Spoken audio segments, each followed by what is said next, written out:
It is an interesting model to look at. Do you want to look at a model that has a lot of financial problems? Everything is high. Like you got the taxes, the insurance, water, the electricity. We need to eliminate the idea of corporations being able to buy single family to 4-family units ever. Figure it out. You're leaders. Figure it out. Get your heads together and think about how you're going to improve the city without costing the taxpayer more money. Welcome to the Defy All Odds podcast.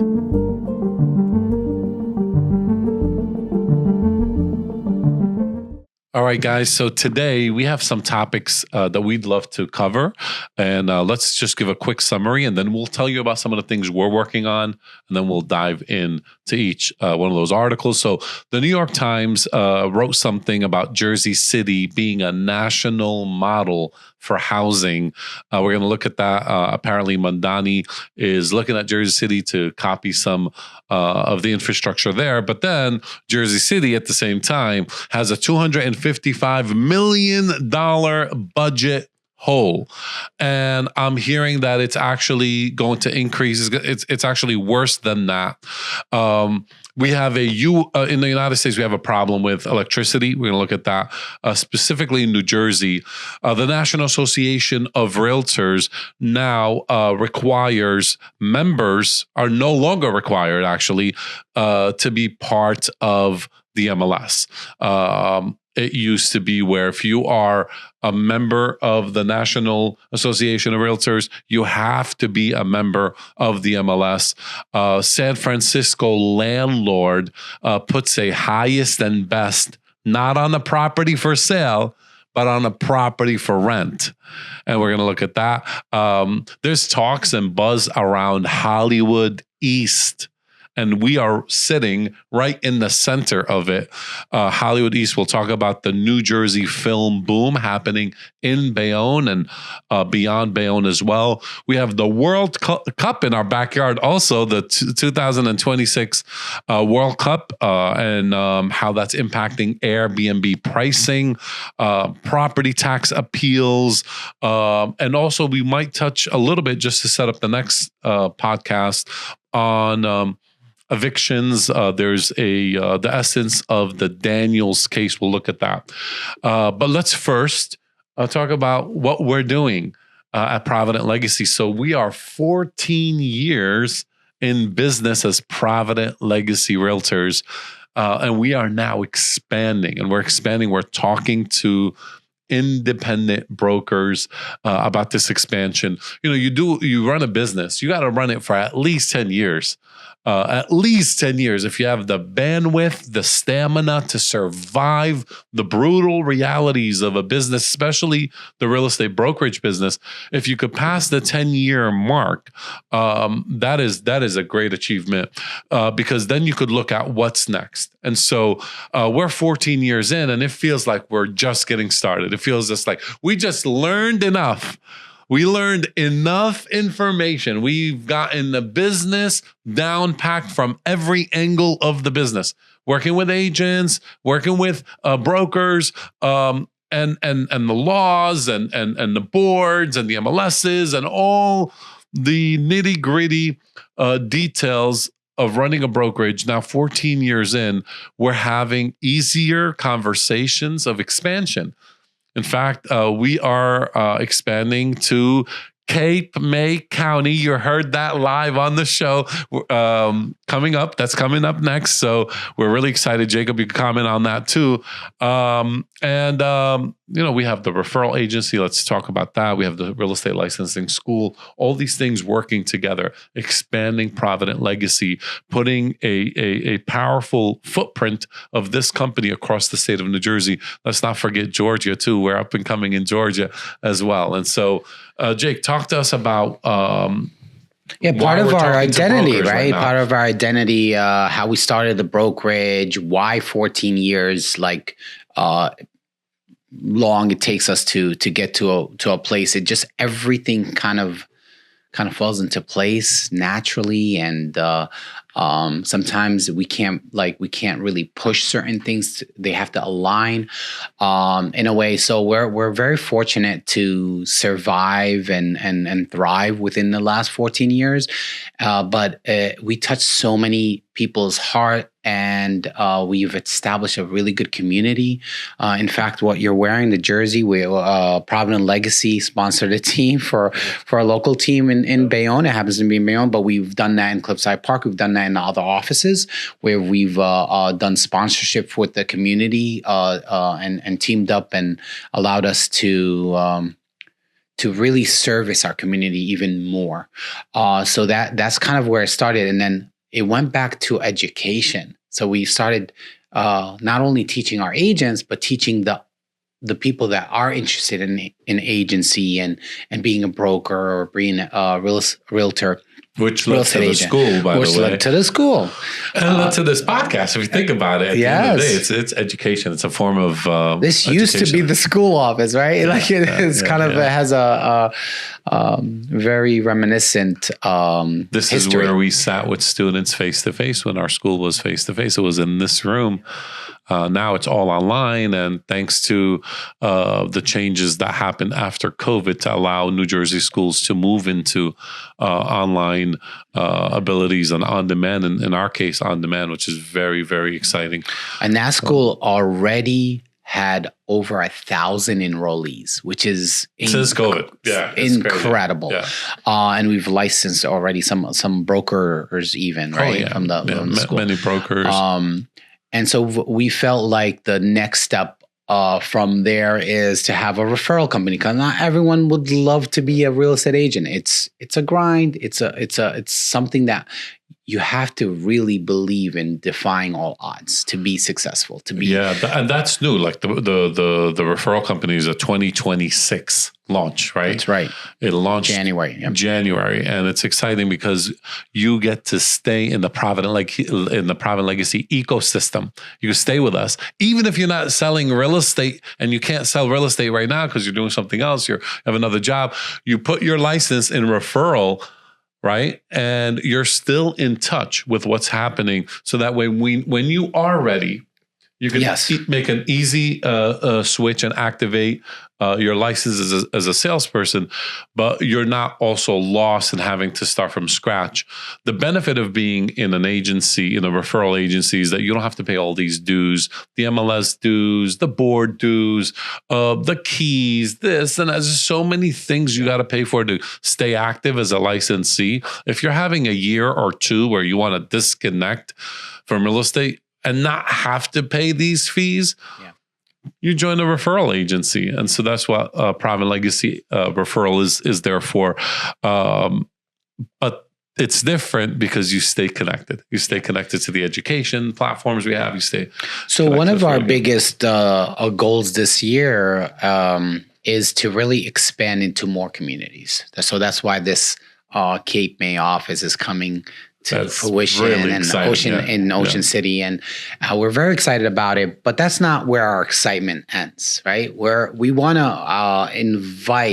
allow brokerages that maybe like the brick and mortar approach to running a business and see our model and look at it and expand with them as a collaboration, as a way to build a platform of service, community service. We can only do so much, us three, right?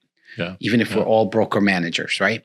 But if we have like-minded individuals that share the same vision for the community we service, and I think just this week we onboarded an independent broker from Jersey City into our organization, and it's such a smooth transition. In fact, if you are an independent broker and you're watching the big companies like just buying each other up, and it feels like, oh my God, we're all going to work for one company at the end of all of this. Maybe we're all going to be Compass, you know? No, we resist all of that. And so if you are an independent broker and you feel the weight and you feel all of this, talk to us, because we're going to know your name and you're going to be a true partner. Maybe at larger companies, you just become another number, and that's what you're afraid of. That's why you keep staying as an independent broker, because you want to have a voice and you want to be able to shape the culture of your organization, and you feel like that's going to be taken away from you if you join the big companies that put a lot of pressure on you, calling you, recruiting you, well, give us a call. We're independent. We're small enough, but we're growing, and we're looking for these like-minded leaders. We know we can't do it without them. And so we're having conversations with independent brokers. We onboarded one. We're launching another office down south in Jersey, Cape May County. That's really, really, I mean, this, you're hearing it for the first time here, but there'll be a lot of promotions around that. We have a target date of May 1st to go live. So we're really excited about the future of that. And you mentioned the school, like, the school is incredible. Like the school, you mentioned over 1,000 people come into our school. You know who sends us business to the school? Brokers. Brokers are sending us students to come get their license here and go join them when they're done. And that's incredible. We honor that. We respect that because we treat these students really well. We help them pass the state exam. How do we help them pass the state exam? Is the way the course is designed. It's designed in a way that helps you gain the comprehension. You're not just, and I don't want to throw any specific education company under the bus, but you're not hitting play, walking away and expecting that you're done now. That's not the way the course is. You are taking a quiz. You have to pass it for each chapter before you unlock the next one. And if you don't have comprehension, you're not going to be able to move on. And so that's what makes this the school successful. But also, while the state has a 70% minimum requirement to pass, our school has an 80% minimum requirement to pass. We set the standard even higher than the state because we really want to prepare you for the state. When you face the state exam, it's a hard exam. It would be nice to share some data about how many people converted on the first try. So, because we have stories that people take it, many times. We've had just recently someone come up to me. English is his second language. He took the state exam on the very first try and nailed it. And That's amazing. That's and then I have people that were born in the United States that took it 14 times and they're struggling with it because their struggle is more nerves. They get very nervous taking tests, right? But if you could overcome that, and we have a strategy for that. I talk about that in our school, and you just go based on the content that you learned in the school, no nerves whatsoever, you're going to nail the state exam. Because I've had people where English is their second language or their third language, pass it on the very first try. And all you got to do is just give it a try. You can learn about our school at providentlegacyschool.com. You can learn about our brokerage. You can learn about our referral company. How can we get in contact with Jacob? Is the man you want to talk to when it comes to the brokerage. How do we get a hold of you? Well, fortunately, we have a really good team, and you could always call our office. You could email us as admin at problemlegacyrealtors.com, or you could just say Jacob at problemlegacyrealtors.com. If you want to talk to Jacob, Issa, or Hannah, guess what? We all have the same emails at problemlegacyrealtors.com, just our first name, no spaces. And we get a lot of those. We have enough cleaners, right? For our office and stuff like that. But definitely reach out to us, reach out to me. I have a phone number. You could easily Google that. You could easily get our direct. Just put it on the screen for everybody. Can we just... You can, for sure. And you have my cell phone that will show up on the screen or not, or our office numbers. We have staff that are ready to onboard you through the school, to the referral agency, or our brokerage. So we have a really good team, and definitely you could, if you want to talk to me, I talk to my agents a lot. This is how we run our operation, is that I love to be able to discuss any matter with my agents, and I'm an available broker for that, more so than I'm busy running around putting up listings or doing showings myself. I really want to be available as much as possible for my agents and agency, and that's why my number could be a utility for you, or the agents that need what they need or from what we provide. Good. Hannah, what do you want to say about Problem Legacy? How has your experience been? I know you're doing sales and commercial real estate. Why should people want to learn more about the vision? Definitely, I have to give it to Jacob because I call him almost every day. And, he helps people brainstorm situations, especially we're dealing with millions of dollars, and it's the biggest asset for people and their important decisions. And just like how some of the agents will reach out to me and I help them, who do I reach out to? I'll reach out to Isa, I'll reach out to Jacob to help me with my deals.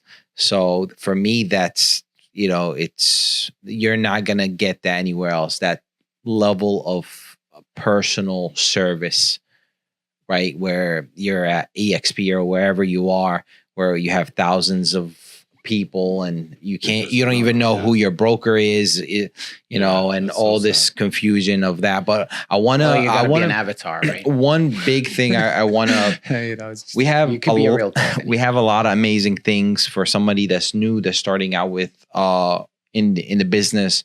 But I really want to focus this on the broker owners that we want to take them to the next level.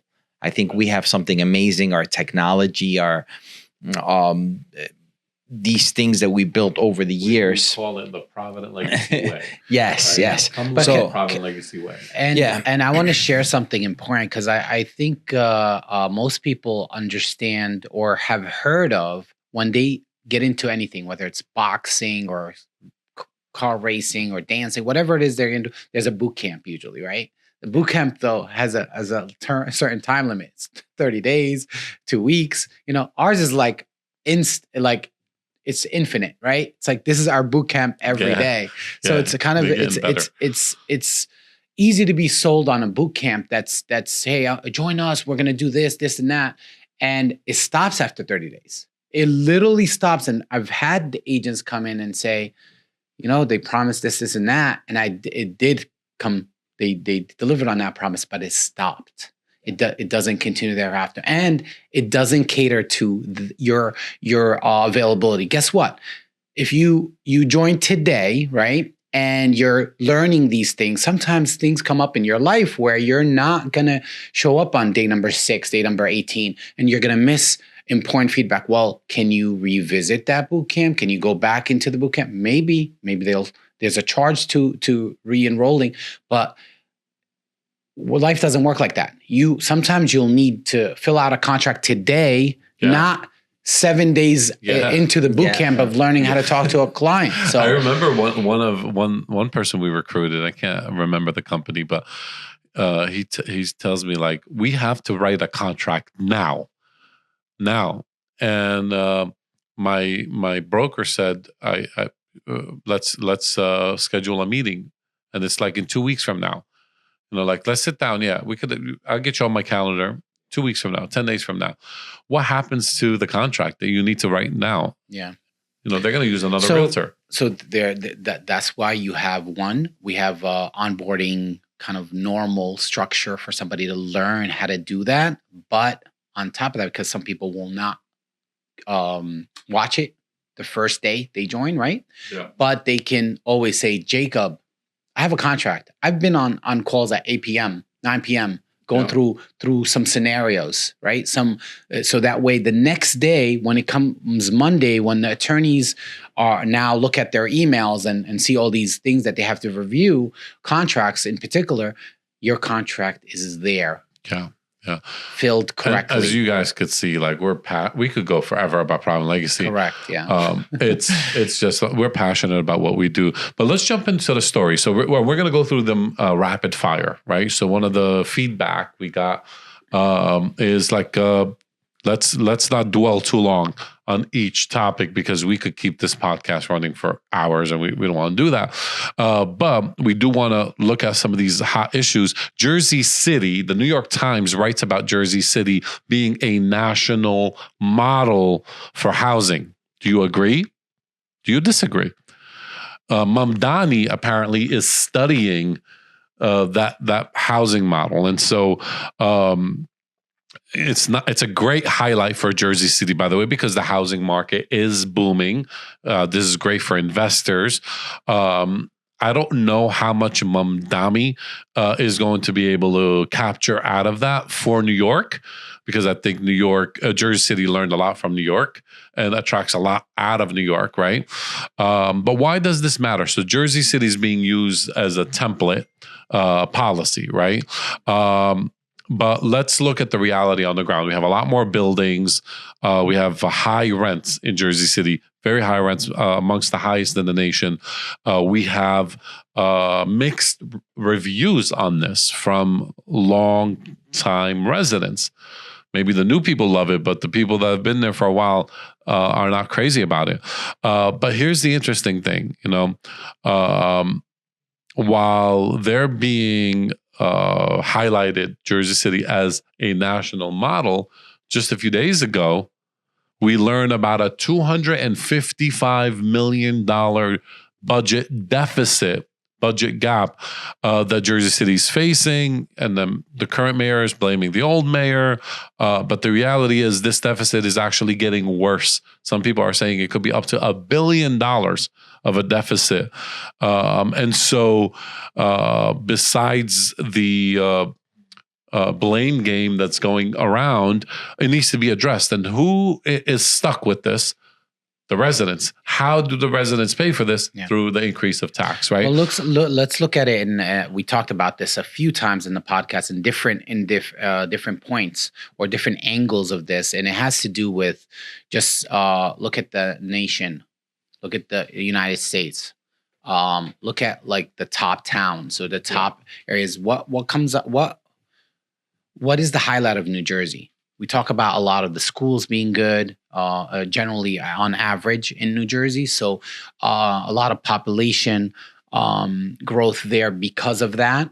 And we talk about like highly condensed areas like Jersey City and having to make way of the old buildings, maybe smaller structures, and bring in larger structures like downtown Jersey City has been revolutionized over the last 20 years. It's completely different than it was. It was literally nothing down there till high rises and skyscrapers. And so that infrastructure definitely is a model for any good leader to look at and study and take the good. And I just don't know what would accomplish as far as New York City or generally the state of New York, since there's not a lot of land in the centralized, highly condensed area like Manhattan, to necessarily do that. Although maybe I'm wrong about that. I mean, there's outskirts that can be built and revolutionized in that sense, and to allow affordable housing.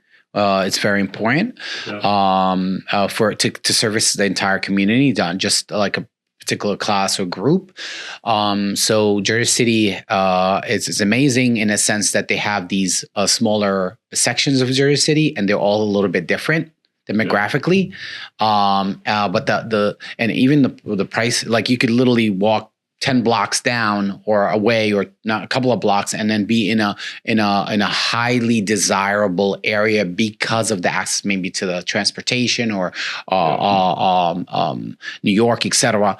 Although everything in the vicinity is pretty close in space, but it is an interesting model to look at. But I'm saying, do you want to look at a model that has a lot of financial problems?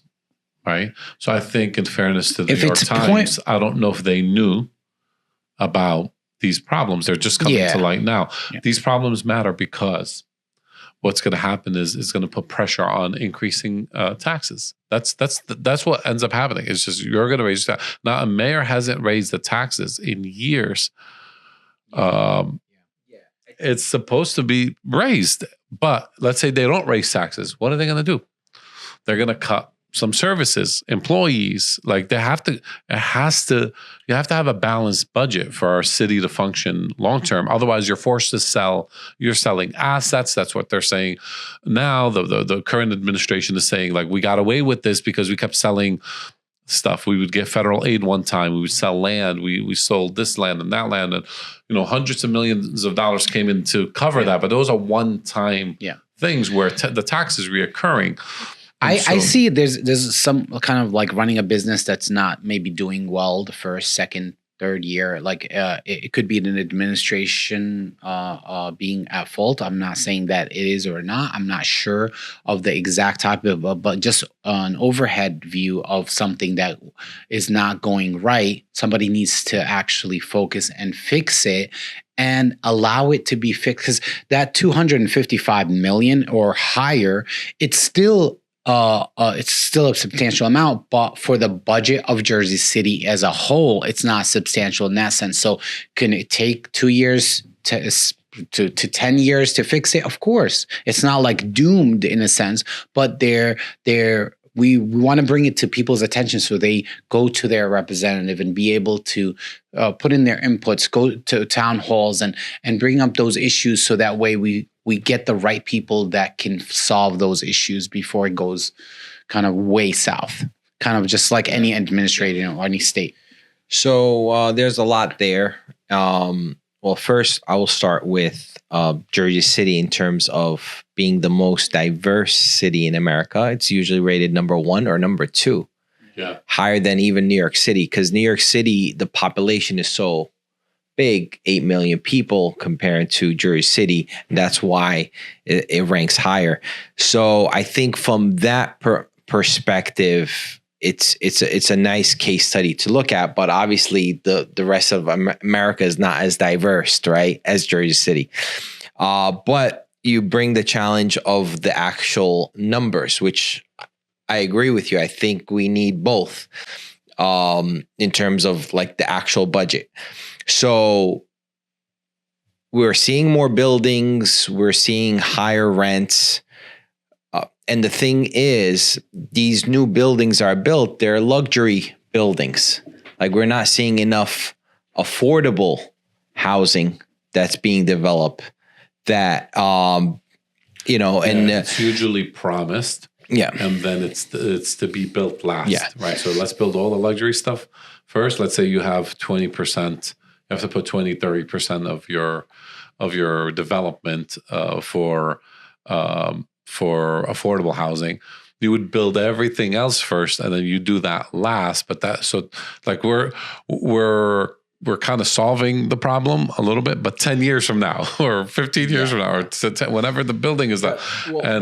There should be a push to know, like, let's get that stuff done first or at the same time, But it's not even just the rent. Now you got to consider, everything is high. Like, you got the taxes, the insurance, the policies, the water, the electricity. Well, you said electricity. You said electricity, and there's a big problem with electricity. That's actually our next article.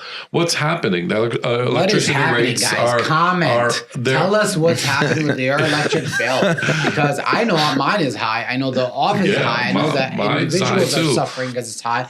And look at your bill. It's high across New Jersey, but also the Mid-Atlantic. New Jersey is part of the PJM regional power grid, where peak demand costs are increasing, transmission upgrades are expensive, and fuel and capacity pricing fluctuates. And so why does this matter? We have the bills are hitting homeowners, renters, right? And it's ultimately impacting small landlords, multi-family operators, and energy costs are now part of housing affordability, not just mortgages. So if we are, by the way, the governor, right? Which we just have a new governor, the first thing Mikey Sherrill did was she put an executive order to stop the increase of costs, like to freeze any increases to electricity bills, which is good. But some say, like, that's too late. It's not. I mean, it's too late. They already raised it really, really high. So, but that's the first step. Like, let's stop the bleeding and then work our way to finding a solution. I think if you look at the data for the last just maybe 10 years between electric vehicles, solar panel pushes, and all these programs that had pushed for it back even maybe 20 years ago. I mean, I drive around, I see a lot of homes with solar panels. Okay, not for or against. I'm pretty sure for it mostly, but why is so? Because people are saving now on energy. The ones that didn't, they have to suffer because of service charges. Service charges are higher than the actual usage charges. Look at your bill, your service charge for just having the connection. Why should that be? Did you bring your bill with you? I didn't. He has it in his head. It's Chad.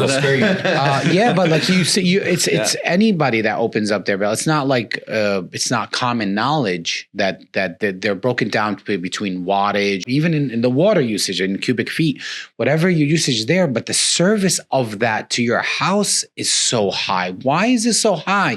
It's like in the mortgage that's forever. Yeah. You know? Yeah. And the it's problem crazy. with solar panels is you got to pay for it. And most people are not paying for it up front. They're financing it. So by the time you finish paying it off, and that raises a whole nother issue. By the time you finish paying it off, they're no longer like serviceable. Like you need new ones. Like they last 25 years. Their efficiency drops. And so also, it causes issues when you're selling and it's not paid off. And do I rent it? Do I buy it? Yeah, and definitely don't lease solar panels. It's a nightmare dealing with that. I've had a listing like that. But what I will say is the components are so cheap, and they're getting cheaper and cheaper.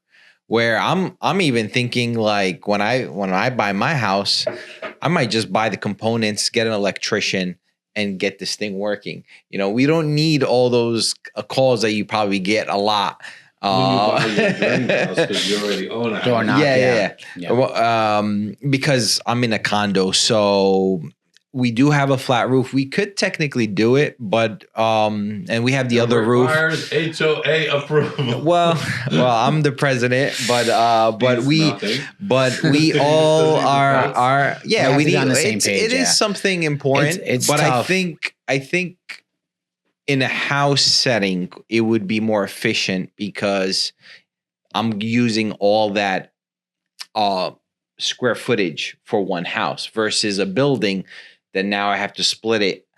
Like I'm not going to use it all for my condo, right? Yeah. It's unfair to everybody else. Type of building, and the square footage of the building doesn't justify the amount, the usage that's going to allow that energy to go back and be useful in that sense. But even for that condo, it's 5 units. It's feasible. I think it's still feasible. It's not as probably feasible because even if you have a single family, you're not putting solar panels on the whole house, on the whole just roof. The areas it's just the areas where it's getting the most sun. Yeah. But my point is, this material is so cheap, right? You get it from China, wherever you get it from. It's once it's set up correctly, there's not a lot of maintenance. Besides, of course, there's no. Like China produces all of it. How come they don't use it? No. I think you're talking about the windmills. They've been producing these windmills. They said they don't use it. You're right. They're producing. My bad. It's the windmills. Yeah, it is. We have one in Bayonne, and it's never spinning. Talks about that a lot. Donald Trump, man. He's always talking about how they produce these windmills in China, and sell. No, they have a lot of grids. Yeah, they don't use it themselves. Maybe because of their geographic they use solar location, panels, probably, or maybe certain areas would use it not as much. So, what do you think is happening with the solar panel industry? It's like why is it so expensive? Like people see the value in solar panels, but is it like are we inflating the installation costs? Are we just like making money on they're making money on the leases, which is horrible. I don't think the lease option is really good. There's not the company a lot that's leasing the place. Yes, basically there's not a lot of maintenance to it. The cost will have it's almost like a partnership with somebody you don't know, so they could own that energy that's exactly, and it's sitting on your home. But not to get into that so much as like why. And to Issa's question, I think they don't look as good, right? We like, I don't know, the roofs look have nice. you seen the Tesla solar roof? So there's solar panel and solar roofs.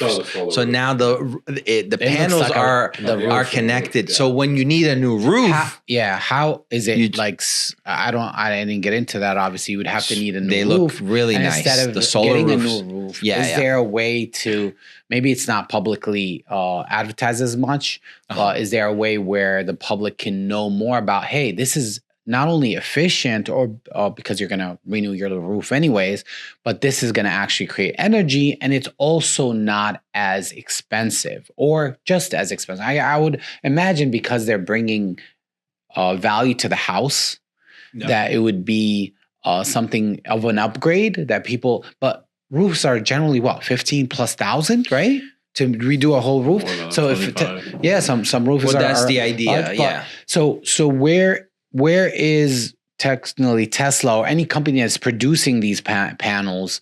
Where are they with the market as far as costs? Because if they could bridge that gap in contractual form, or maybe, hey, we'll upfront the cost, and you're going to get a new roof just like a regular roof, and pay $1,000 it is to do a roof, and then, hey, we'll get 10,000, whatever the difference is, through the energy you're contributing, and at least the owners can invest in infrastructure and not deal with this crazy demands on with the heat too. Like when it comes to, like, we have hot temperatures and everyone's running the ACs, and then there's like technically they could shut down our grid in a sense, like a breaker shutting down.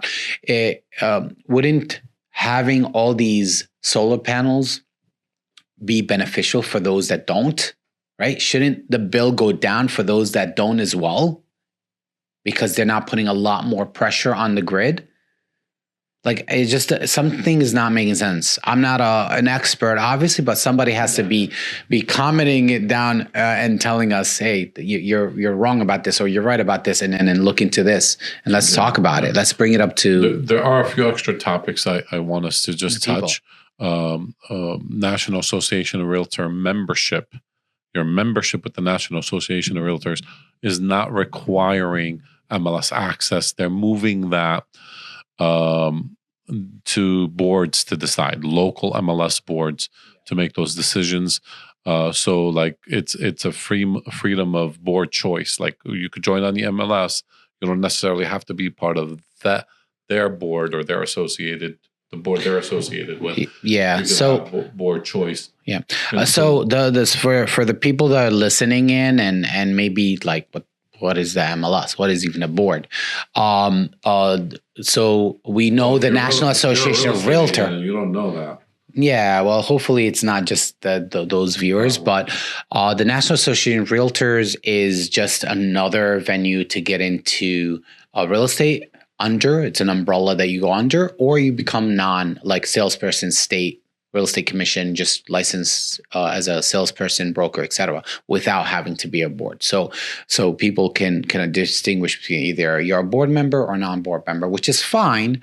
They're saying when you are a board member, you used to be forced to be an MLS. Now they're saying you're not forced to be part of an MLS, which is a multi-listing service that covers a certain area. But then there's a loophole, right? There's some MLSs are not part of the board, or not board.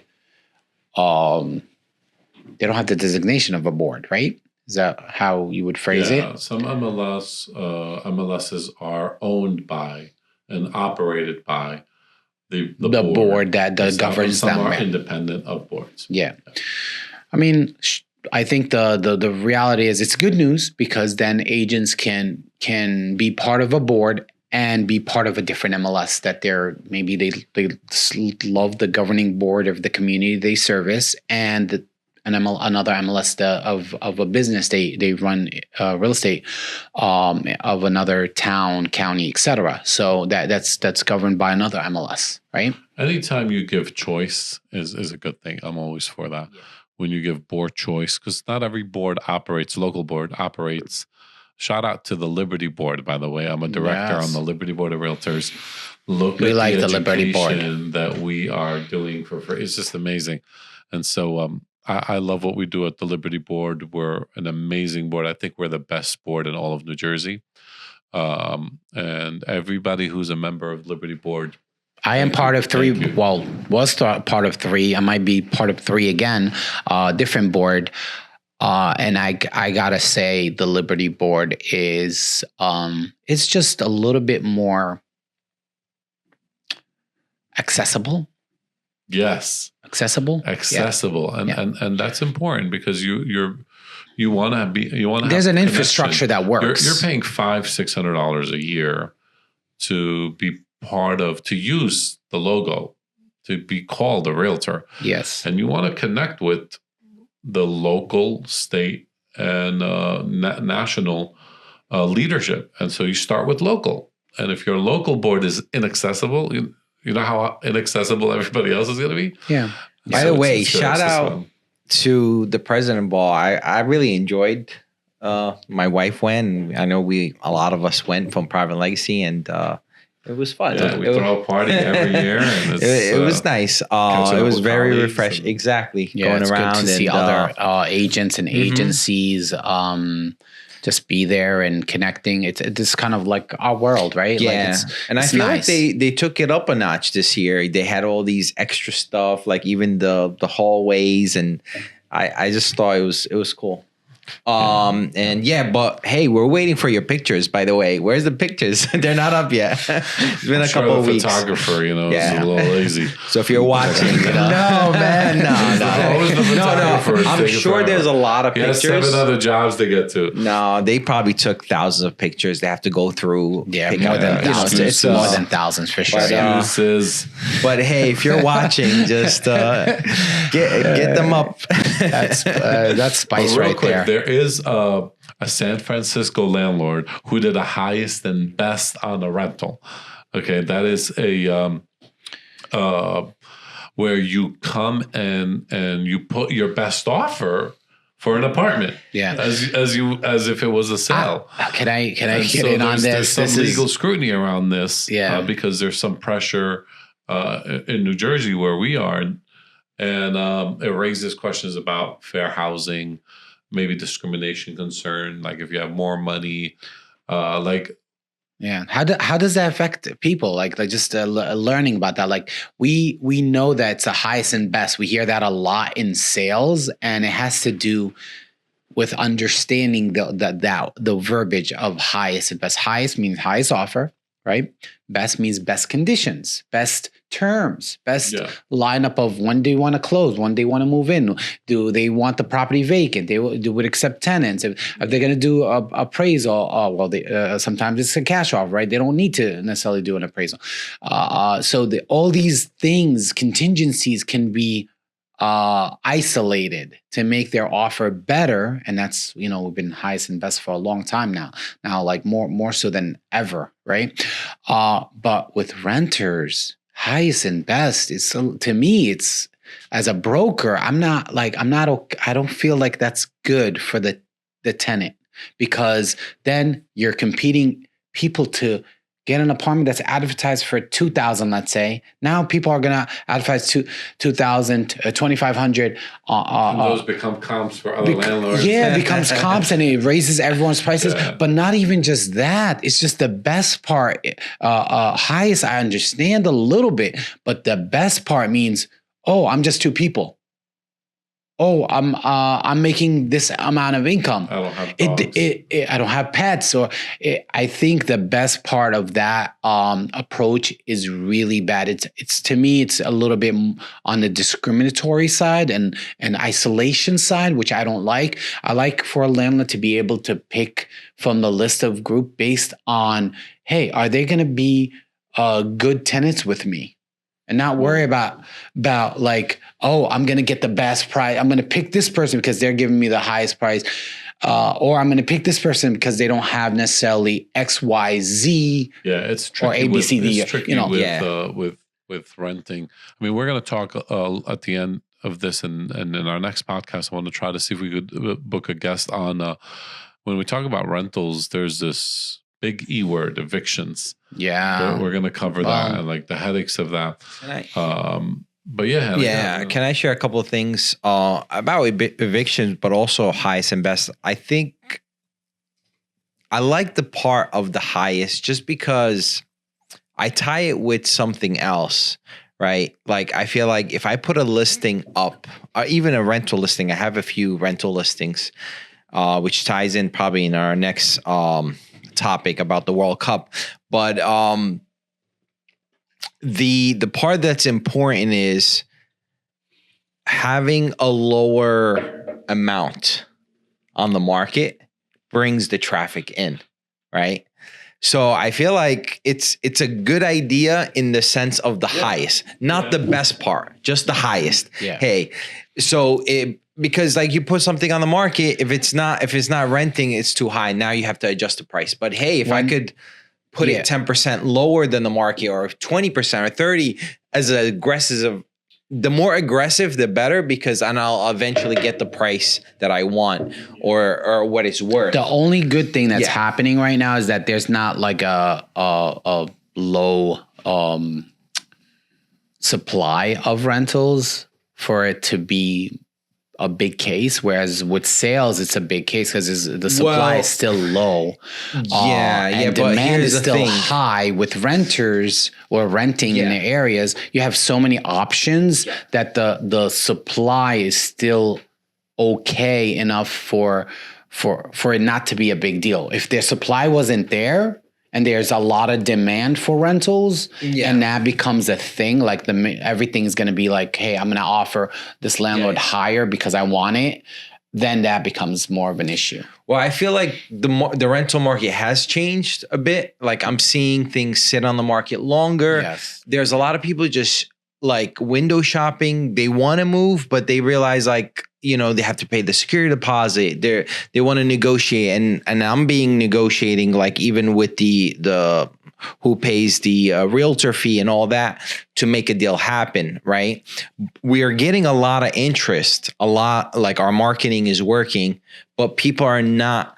I'm having to follow up with everybody and not as cold, man. And I know it's the season now, but I'm just saying even last year, let's say for example, the during reality the same is time, one person gets it, right? One person, group, whatever you want to say. Let's say you want the podcast to be a little more dynamic. Let's go. Yeah. Did you know about Hollywood East? Like New Jersey has a film boom right now, and Bayonne, man, 1888 Studios broke ground in Bayonne, the largest film and TV production facility in New Jersey's history. Wow. And there's other growth happening in other towns, Jersey City, cool. Newark, West Orange, Fort Monmouth. This is important. Shout out to Bayonne. This is where our headquarters is. I love the 1888 Studios being in Bayonne. It's just amazing. It's great for job creation, rental demands. You're going to have people renting stuff a lot quicker. I'll tell you that. Yeah, that's awesome. And so, you know, there are questions around traffic and infrastructure issues we might run into.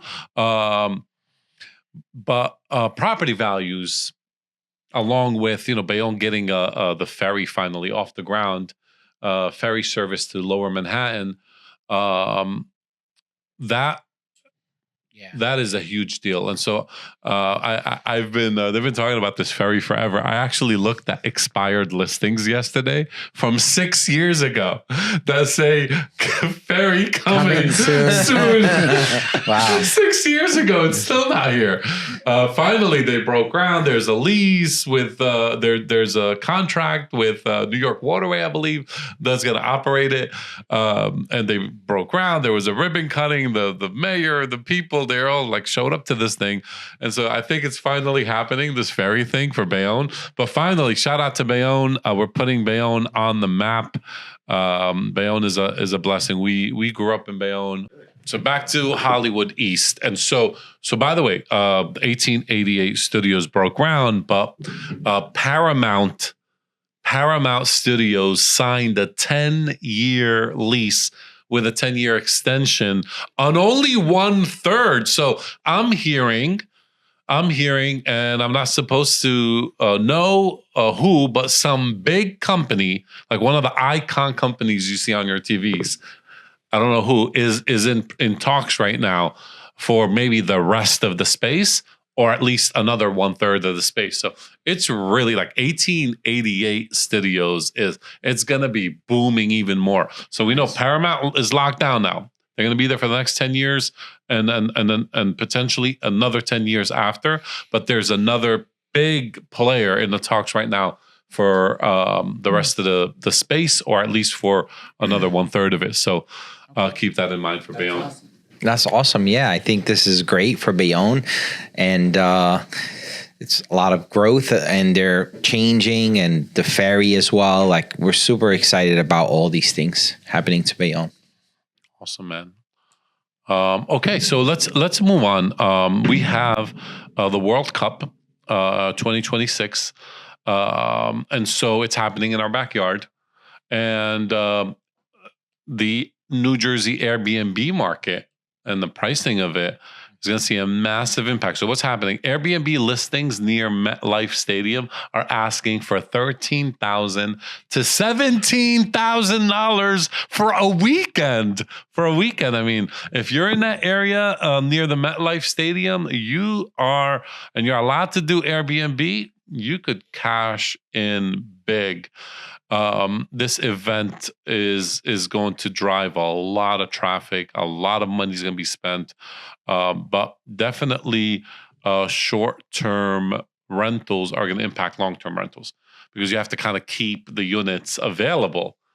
So if somebody's lease is expiring and you're not renewing it because you want to cash in on this, Well, if they allow that, some towns don't allow some that. allow no. It depends. Yeah. So each for town has its example, own yeah, Jersey City, right? short-term rentals are 28 days. You could or get less. a permit from Jersey City. It has to be owner occupied, It has to for be family two family or less. less. So that means Four it's and- or less. And That means obviously, it's they two want to family make or three sure family or no, four. like the owner's not living in the basement and renting out the first floor, or Right, living right. in the attic.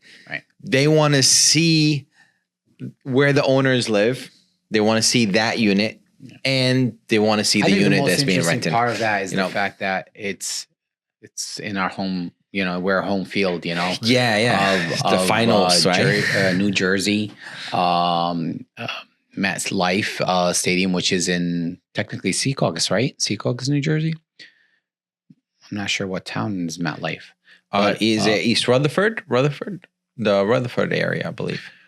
Regardless, yeah, all food this is history, super close to where we are. It's they always mention New York. It's a New York. It's not. Yeah. It's a metro area. We're very close It's to New not York, but it's not The New York. World It's Cup New is Jersey. in New Jersey. For It's the in New record. Jersey. Yes. Everyone that says the World Cup is in New York is not from the United States. We're marketing New York for outsiders because they don't. They know really New York, yeah. they don't Yeah, know. yeah. That makes sense. It's a New Jersey thing, baby. Yeah. It's Well, all New Jersey. They're always saying It's the so greater close, New York man. area. It's- The That's so greater exciting. New York, it's New Jersey. It's in the middle of Yeah.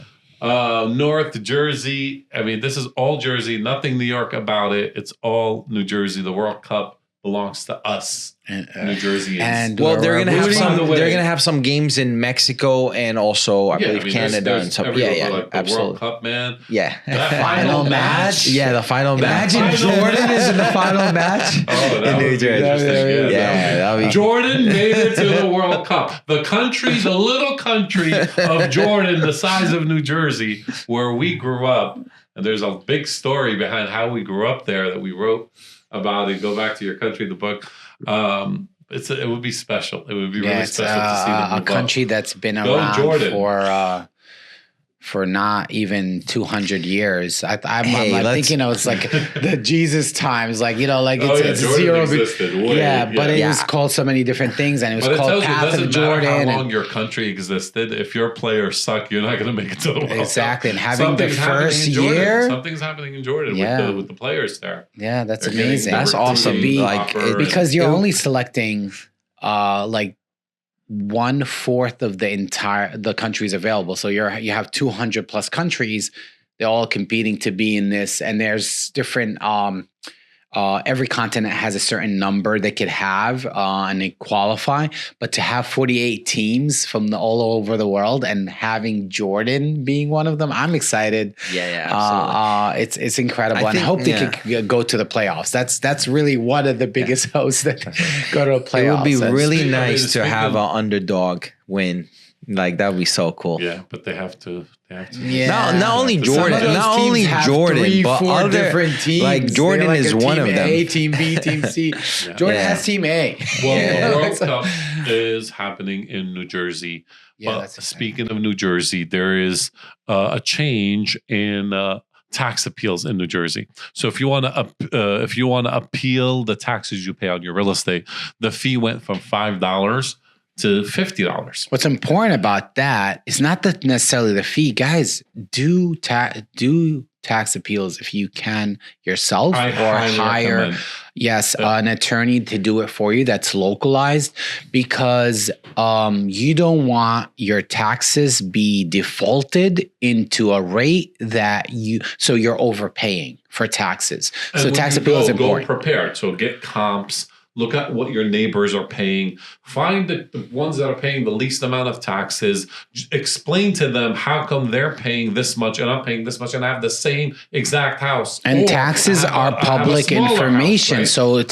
So your town will have a tax link from any municipality you're in, so that you could see what's going on. I think the deadline is April 1st each year, so we have time. So get yourself together and appeal your. I don't care what happened. What's the worst that could happen?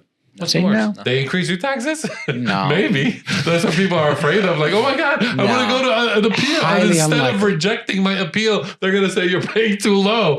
And it backfires. No. Don't be afraid. New Jersey has the highest property taxes in the country.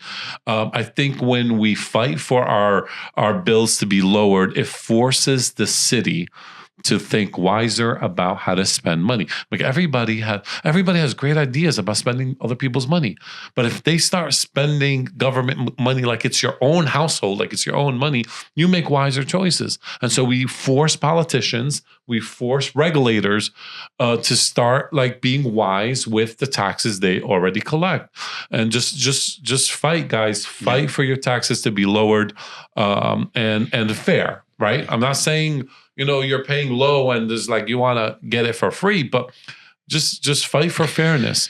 Yeah. And I get it. It creates pressure on the municipality. Figure it out. You're leaders. Figure it out. Get your heads together and think about how you're going to improve the city without costing the taxpayer more money. Use other alternative revenue streams. And if you think about the taxes itself, like just the number, if each building is bringing around $10,000 in taxes a year annually, and we have how many buildings? Like thousands of tens of thousands of buildings bring in money. What I'm pointing at too is that sometimes we look at the number like 255 million.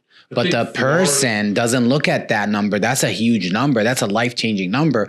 They're looking at their $9,000 in taxes, or $12,000 or $15,000 in taxes. They're paying $25,000 in taxes they're paying every year on property tax. Why do I have holes in my road? Why is my pavements not correct? Why are some signage not available? Stop signs broken? Like things like that. Obviously, general, you want to make sure whatever tax dollars you pay, but let me tell you, when it rounds up, that it's paid to it's serve as a community at its best value, and then look at it not from the big number, look at it from the little number. Let me tell you, the city in general, any city and any municipalities, they're filled with people like normal people like you and I that work there. Call the city about the pothole. Call them about if enough of us just pick up the phone and call them, they will do the work. They will respond. They just don't know. Yes. They don't know your specific street has a problem because you haven't complained. So they're not bad people. They're people just like you and I. You just gotta instruct them because it's a big city.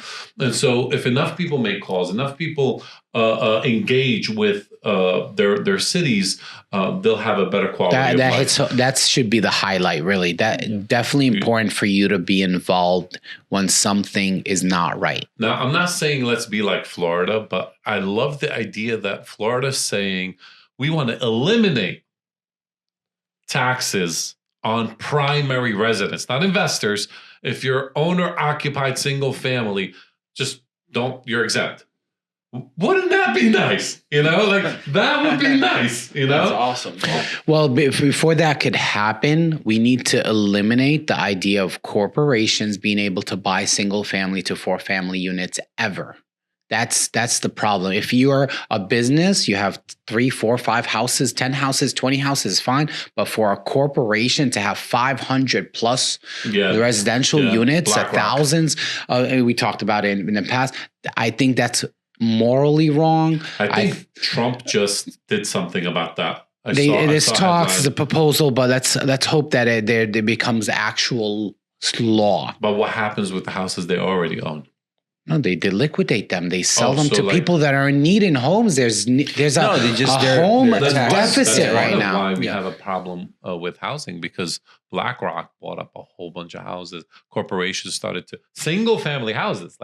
What are you doing with a single family house? You're a big corporation. You're 2 family, 3 family. You're locking up people out of these homes and driving prices up. This is actually very important because most people, they migrated and were at one point working hard to get full from residential status to full citizenship.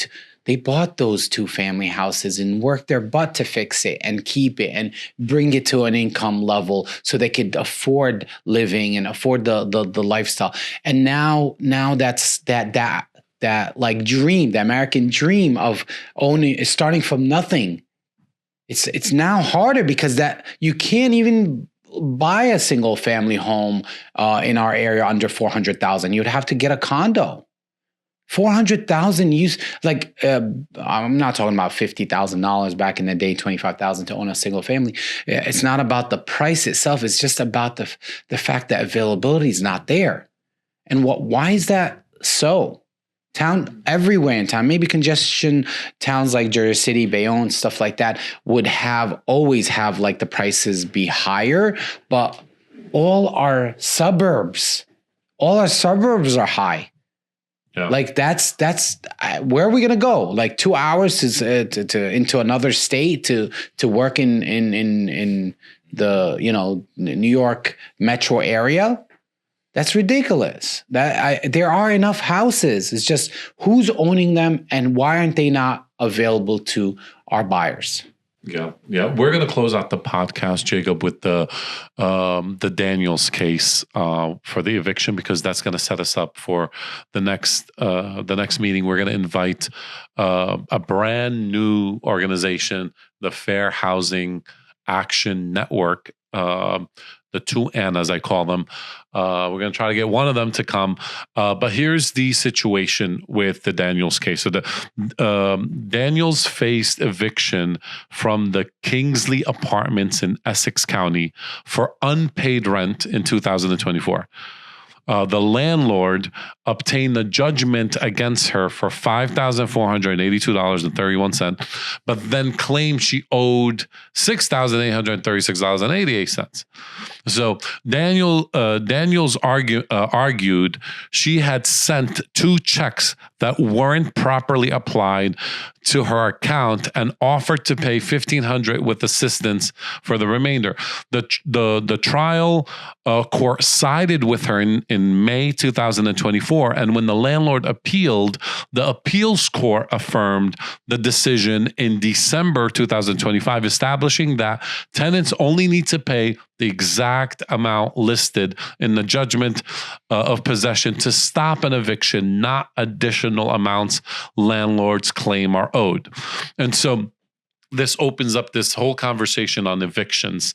There's some evictions that need to happen and need to happen quick. And there's some evictions that are being handled by slumlords with really bad intentions. We're going to dive into that and hear real stories of people that deal with this here in Jersey City, in Bayonne, Hudson County, and we want people to know about this, and we want legislators and officials to get involved and do something about something happening right in their town. This is not far away, but there's a video. Can we play this video? There's a video I sent from my friend in Texas. Where's this video?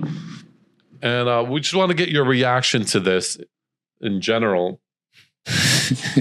Oh my God. It looks like a red room in the beginning, it's what is that? Is that blood? Is that red paint? Is that like, what is this? Is that ritual? Something going on? Is that chicken blood or like what is happening here? What is happening here?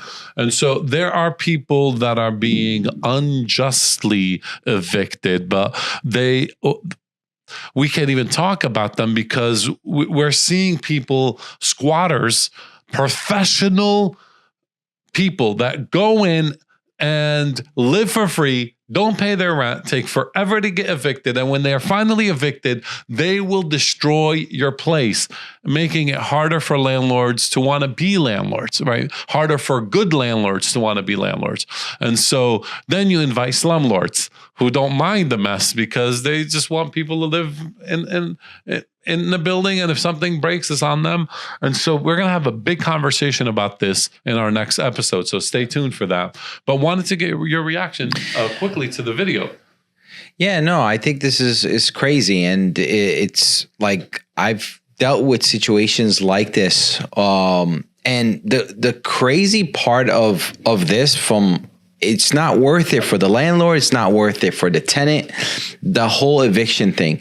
Like there are some management buildings where they'll file an eviction after the 5th day. You don't pay after your grace period. The 6th day, it's like an automatic system that they have. And that's really bad because just the filing alone, now you got to explain it. And I helped a lady that had an eviction. It wasn't her fault.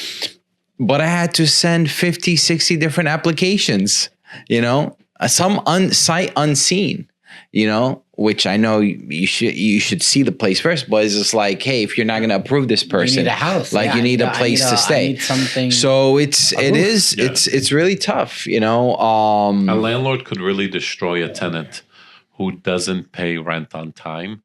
And there's no law that says you can't file. The problem is, the systems we use to vet tenants look at what's been filed, whether it's filed justly or unjustly. We can't see that and determine that. So the system shuts it down on its own. Oh, there's a filing. Yeah. Look into that. Question that. So if you have to do digging on someone who wants an apartment, but there's another applicant you don't have to do any digging on, what do you do naturally? You just go with the easy application, you move on. So it leaves a lot of people homeless, and actually eviction is one of the biggest reasons for homelessness. But that's all for our next episode. Yeah.